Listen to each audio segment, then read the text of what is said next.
Hi అండి. నేను మీ మీనాక్షి. ఈరోజు మనం బిర్యానీ మసాలా పౌడర్ ఎలా వేయాలో చూద్దాము. బిర్యానీ మసాలా పౌడర్ వేసి పెట్టుకోవడం వల్ల మనం తక్కువ క్వాంటిటీ తోటి ఎక్కువ సార్లు బిర్యానీ చేసుకోవచ్చు. అండ్ ఫ్లేవర్ చాలా స్ట్రాంగ్‌గా వస్తుంది. సో, దీనికి ముందుగా ఒక చిన్న జాజికాయ తీసుకున్నాను. 2 అనాస పువ్వులు తీసుకున్నాను. జాపత్రి కొంచెం మనకి జాజికాయలో సగం అంత జాపత్రి సరిపోతుంది.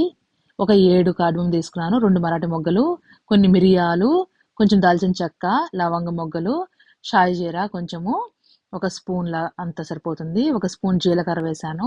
అండ్ దాంతో పాటు కసూరి మేతి, బిర్యానీ ఆకులు అండ్ ఆప్షనల్‌గా 2 ఇంగ్రీడియెంట్స్ అండి.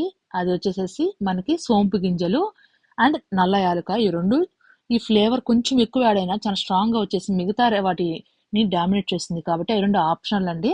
కాబట్టి మీకు ఇష్టమైతే వేసుకోండి, లేకుంటే తీసేసేయండి. కానీ ఇవన్నీ కొంచెం ఎక్కువ తక్కువగా అడ్జస్ట్ చేసుకుంటూ ఉండాలి. ఈచ్ టైమ్ బిర్యానీకి డిఫరెంట్ టేస్ట్ వస్తూ ఉంటుంది. ఒకసారి ట్రై చేసి చూడండి. Thank you.